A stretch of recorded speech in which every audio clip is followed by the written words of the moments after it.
इस कहानी की शुरुआत में हमें रात का सीन दिखाया जाता है जहां गेहूं के खेतों में एक तेज रोशनी फसल को पूरी तरीके से बर्बाद कर देती है। दरअसल ये रोशनी एक जादुई घोड़ी होती है जो रोजाना रात को पृथ्वी की सैर करने आती थी। और जब सुबह खेत का मालिक ये सब देखता है तो बहुत दुखी होता है और वो अपने तीनों बेटों को अपने पास बुलाता है और सबसे छोटे बेटे इवान को रात में खेतों की पहरेदारी करने को कहता है ताकि उस चीज को पकड़ सके जो रात में उसकी फसल को बर्बाद कर रही थी। रात में इवान अपने खेतों की पहरेदारी कर रहा होता है कि तभी उसे एक विशालकाय घोड़ा दिखाई देता है जो वही मैजिकल घोड़ी होती है, जिसे देखकर इवान पूरी तरीके से हैरान हो जाता है। साथ ही वो समझ जाता है कि किसी ने उसकी फसल को बर्बाद किया है, इसीलिए उस घोड़ी को पकड़ने के लिए रस्सी का फंदा फेंकता है। लेकिन जैसे ही फंदा उस घोड़ी के गले में फंसता है वो तेजी से भागना शुरू कर देती है, जिसकी वजह से इवान उस मैजिकल घोड़ी के साथ हवा में उड़ने लगता है। और जब वो घोड़ी नीचे आती है तो इवान जमीन से टकरा जाता है और वो घोड़ी एक दलदल में फंस जाती है। लेकिन इवान को उस पर दया आ जाती है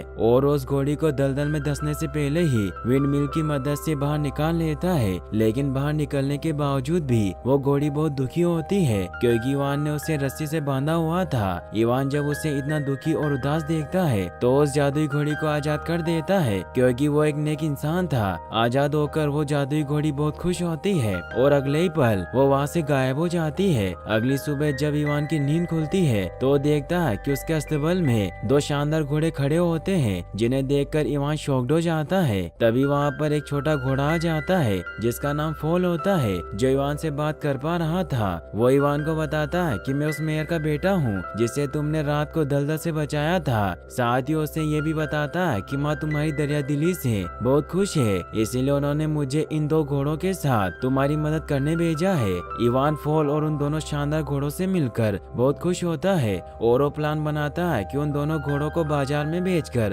अच्छे पैसे कमाएगा। लेकिन तभी इवान के डैड उसकी तरफ आने लगते हैं क्योंकि वो खेतों की पहले से बुरी हालत देखकर इवान पर बहुत गुस्सा होते हैं। लेकिन इससे पहले क्यों इवान के पास आते, फॉल इवान को लेकर बिजली से भी तेज रफ्तार में वहाँ से दूर आ जाता है। फॉल की तेज रफ्तार को देखकर इवान पूरी तरह से हैरान होता है, लेकिन अब वो वापस जाना चाहता है क्योंकि वो दो घोड़े अभी भी अस्तबल में ही होते हैं। लेकिन फॉल अपनी मैजिकल वॉइस का इस्तेमाल करके उन घोड़ों को अपने पास बुला लेता है। इसके बाद वो दोनों मिलकर उन घोड़ों को शहर में बेचने के लिए निकल पड़ते हैं। शहर पहुंचने पर सभी लोग इवान के दोनों शानदार घोड़ों को देखकर हैरान होते हैं और वो इवान के घोड़ों को खरीदना चाहते हैं। यहाँ पर फॉल को एहसास होता है कि कुछ बुरा होने वाला है, इसीलिए वो इवान से कहता है कि हमें दूर बेंच पर बैठे व्यापारी को अपने घोड़ों को बेचकर यहाँ से निकलना चाहिए। लेकिन इवान फॉल की बातों पर ज्यादा ध्यान नहीं देता क्योंकि उसे लगता है कि फॉल जिस व्यापारी को घोड़े बेचने के लिए बोल रहा है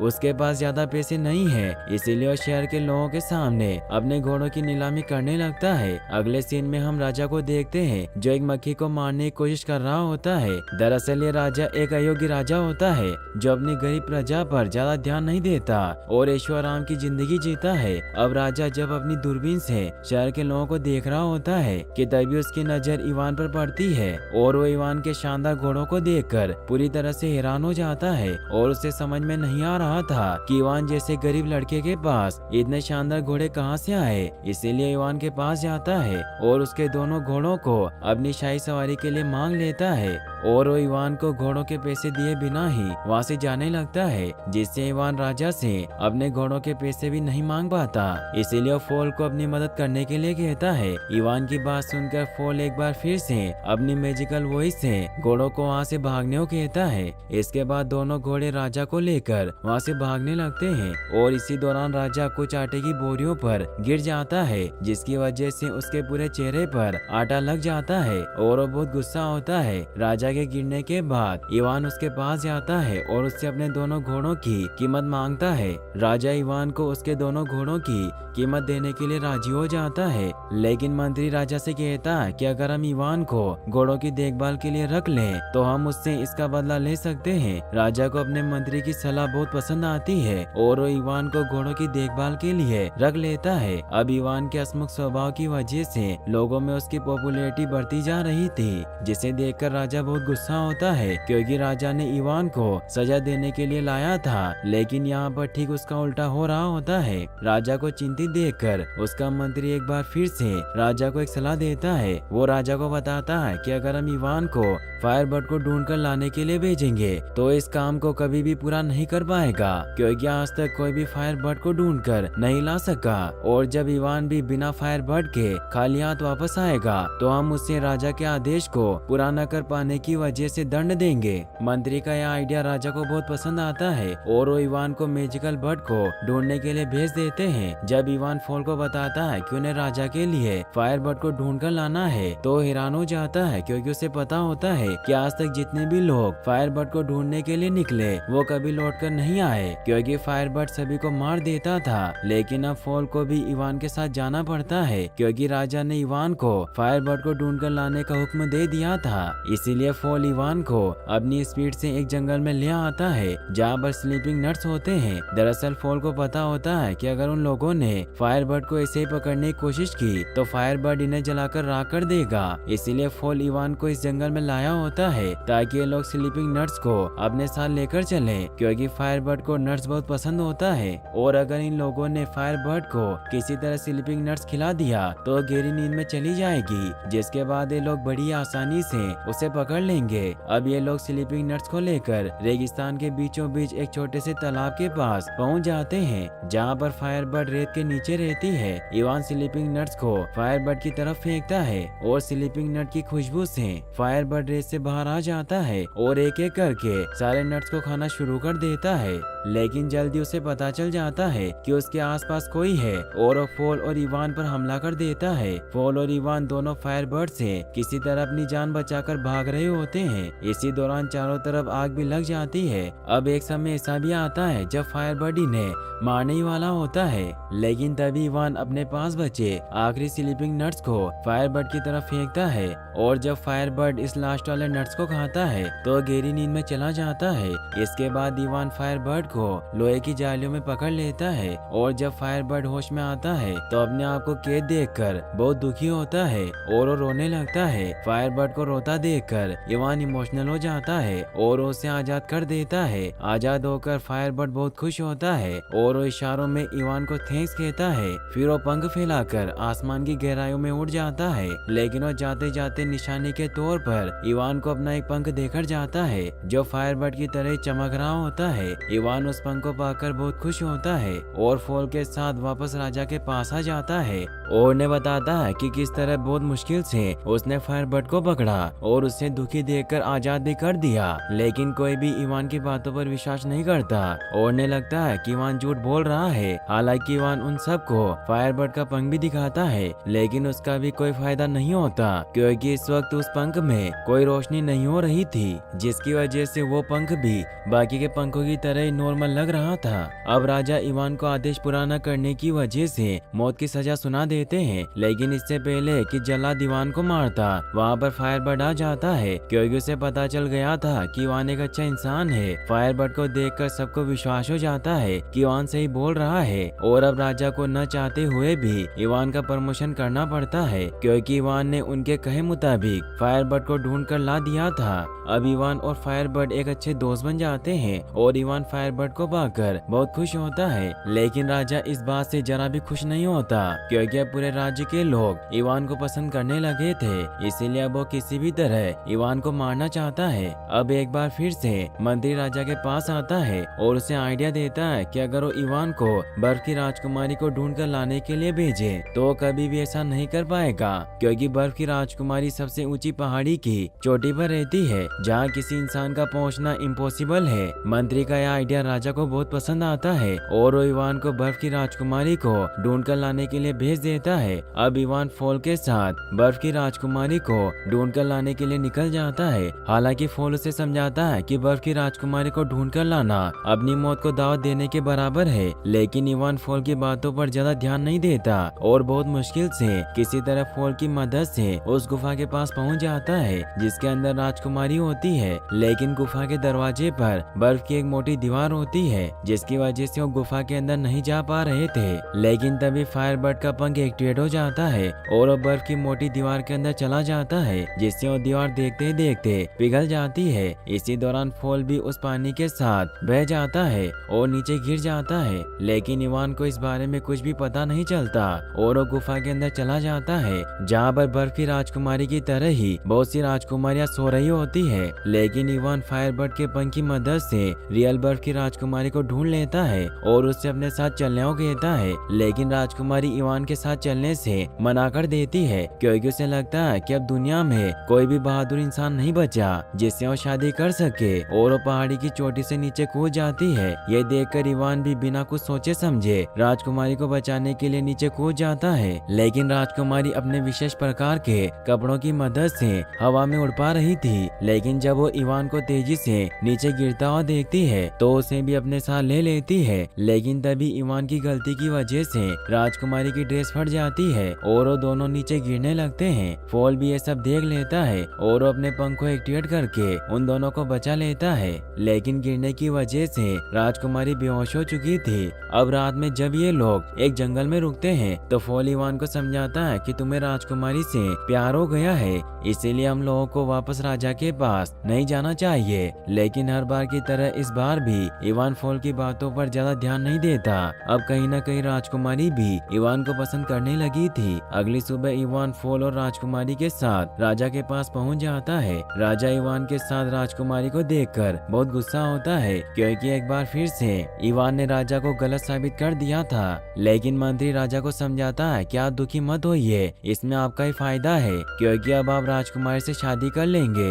इवान के राजकुमारी को लाने के लिए उसे ढेर सारा सोना देकर सम्मानित किया जाता है। लेकिन इवान इसके बावजूद भी बहुत दुखी होता है, क्योंकि कहीं न कहीं इवान अब राजकुमारी को पसंद करता है। रात में इवान छुपकर राजकुमारी से मिलने जाता है और राजकुमारी को फूलों का एक गुलदस्ता देता है, जिसे पाकर राजकुमारी बहुत खुश होती है, क्योंकि राजकुमारी भी अब इवान को पसंद करती है। लेकिन तभी वहाँ पर राजा के लोग आ जाते हैं, जिसकी वजह से इवान को वहाँ से जाना पड़ता है। इवान ये सोचकर परेशान रहने लगता है कि अब राजकुमारी की शादी राजा के साथ हो जाएगी और वो कुछ भी नहीं कर पाएगा। अब एक दिन जब राजा राजकुमारी को शादी करने के लिए पूछते हैं तो साफ साफ मना कर देती है और कहती है कि मैं तब तक शादी नहीं कर सकती जब तक मेरी ग्रैंड मदर की खोई हुई अंगूठी नहीं मिल जाती, जिसे मैंने समंदर में कहीं खो दिया था। राजकुमारी की बात सुनकर राजा परेशान हो जाता है कि आखिर वो इतने बड़े समुद्र में छोटी सी अंगूठी कैसे ढूंढेगा। लेकिन तभी वहाँ पर इवान आ जाता है और राजा एक बार फिर से इवान को राजकुमारी की अंगूठी ढूंढ कर लाने के लिए भेज देता है। इवान तो अंगूठी को ढूंढ कर लाने के लिए राजी हो जाता है, लेकिन फॉल इस बात से बहुत परेशान होता है, क्योंकि उसे इवान की अंगूठी ढूंढने में उसकी मदद करनी होगी और इस बार उसे खुद पता नहीं होता कि अंगूठी कहाँ पर है, इसीलिए अपनी माँ से मदद मांगता है। फॉल की माँ आसमान में मैजिक से उसे बताती है कि राजकुमारी के ग्रैंड मदर की अंगूठी एक बड़ी सी वेल के पेट में है, जो अब एक आइलैंड में बदल गई है, और वो फॉल को वेल तक पहुंचने का रास्ता भी बताती है।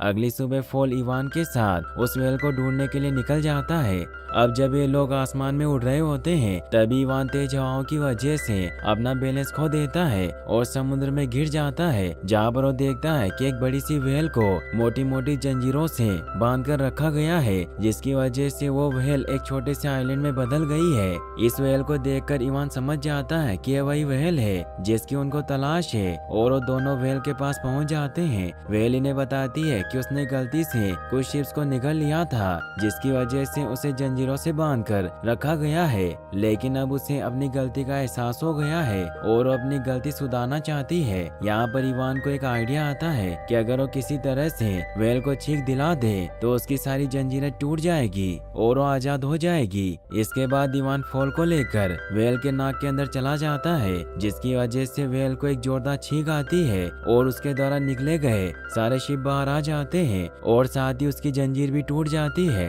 व्हेल आजाद होकर बहुत खुश होती है और देखते ही देखते समुद्र की गहराइयों में कहीं खो जाती है। लेकिन इवान व्हेल से राजकुमारी की ग्रैंड मदर की अंगूठी मांगना भूल जाता है, जिससे वो बहुत दुखी होता है। लेकिन तभी वहाँ पर एक केकड़ा आता है जो इवान को राजकुमारी की ग्रैंड मदर की अंगूठी दे देता है, क्योंकि व्हेल ने इवान के दिल की बात जान ली थी। अंगूठी मिलने पर इवान बहुत खुश होता है और वो फॉल के साथ वापस आ जाता है। वापस आने के बाद वो छुपकर राजकुमारी से मिलने जाता है और राजकुमारी को उनकी ग्रैंड मदर की अंगूठी दे देता है। अंगूठी को देखकर राजकुमारी बहुत खुश होती है और वो समझ जाती है कि इवान एक बहादुर लड़का है, इसीलिए अब इवान राजकुमारी को शादी के लिए प्रपोज करता है। तो राजकुमारी राजी हो जाती है, लेकिन तभी राजा का मंत्री इवान को राजकुमारी के साथ देख लेता है और वो अपनी सेना के साथ इवान को पकड़ने के लिए राजकुमारी के महल में आ जाता है। अब इवान और सैनिकों के बीच में फाइट होना शुरू हो जाती है और इनकी आवाज सुनकर राजा नींद से उठ जाता है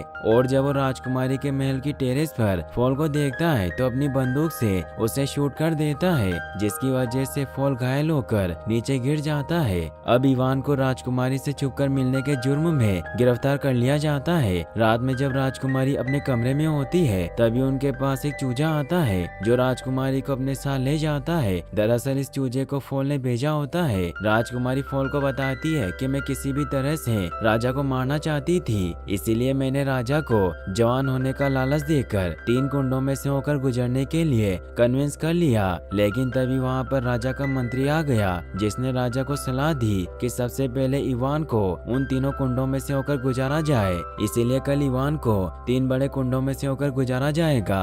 पहले कुंड में ठंडा पानी, दूसरे में गर्म पानी और तीसरे में उबलता हुआ दूध होगा। और अगर हमें इवान को बचाना है तो हमें ठंडे पानी के कुंड में मेरी ग्रैंड मदर की रिंग डालनी पड़ेगी। इसके साथ ही उबलते हुए पानी में फायर बर्ड का पंख और उबलते हुए दूध के कुंड में लाइफ डेथ का फूल डालना होगा, जो पृथ्वी के अंतिम छोर पर मिलता है। राजकुमारी की बात सुनकर फॉल कहता है कि मुझे नहीं लगता कि मैं कल सुबह तक पृथ्वी के अंतिम छोर से लाइफ डेथ के फूल को लेकर वापस आ जाऊंगा, क्योंकि मैं पहले से ही जख्मी हूँ। लेकिन राजकुमारी फॉल को हिम्मत देती है कि तुम ऐसा कर सकते हो। इसके बाद फॉल अपनी सुपर स्पीड से लाइफ डेथ के फूल को लेने के लिए निकल पड़ता है। अगली सुबह हम इवान को देखते हैं, जिसे उबलते हुए गर्म पानी से भरे कुंड में डाला जाता है। लेकिन तभी राजकुमारी बड़ी चालाकी से उस कुंड में अपनी ग्रैंड मदर की अंगूठी को डाल देती है, जिससे इवान की जान बच जाती है और उड़ते हुए ठंडे पानी के कुंड में जा गिरता है। तभी फायरबर्ड इवान की जान बचाने के लिए अपने पंख को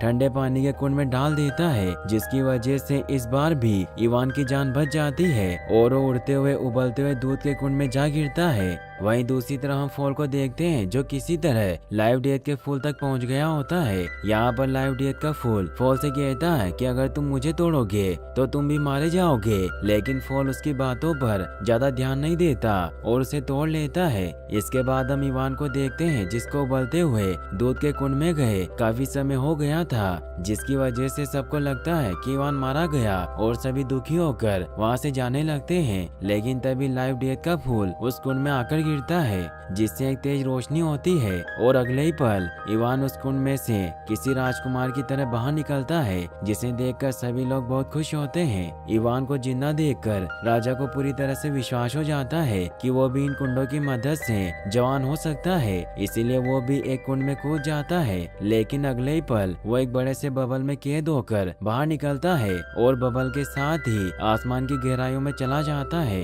राजा के जाने के बाद इवान को वहाँ का नया राजा बना दिया जाता है, जिससे इवान और राजकुमारी दोनों बहुत खुश होते हैं। फिर वो दोनों फॉल के पास जाते हैं, जो बहुत दुखी होता है क्योंकि लाइफ डेथ के फूल ने उससे कहा था कि वो जल्दी मर जाएगा। लेकिन यहाँ पर राजकुमारी फॉल को बताती है कि वो तो सिर्फ तुम्हारा टेस्ट ले रहा था कि तुम दिल के सच्चे हो या नहीं। राजकुमारी की बात सुनकर फॉल बहुत खुश होता है। इसके बाद ये तीनों मिलकर खुशी खुशी रहने लगते हैं और यहीं पर इस मूवी की हैप्पी एंडिंग हो जाती है। और गाइस, अगर आप ऐसी ही जादुई डॉग की कहानी देखना चाहते हैं तो एंड स्क्रीन पर क्लिक करके आप उस वीडियो को भी वॉच कर सकते हैं। और इस वीडियो को लाइक और चैनल को सब्सक्राइब करने के लिए आपका तहे दिल से शुक्रिया। Thanks for watching.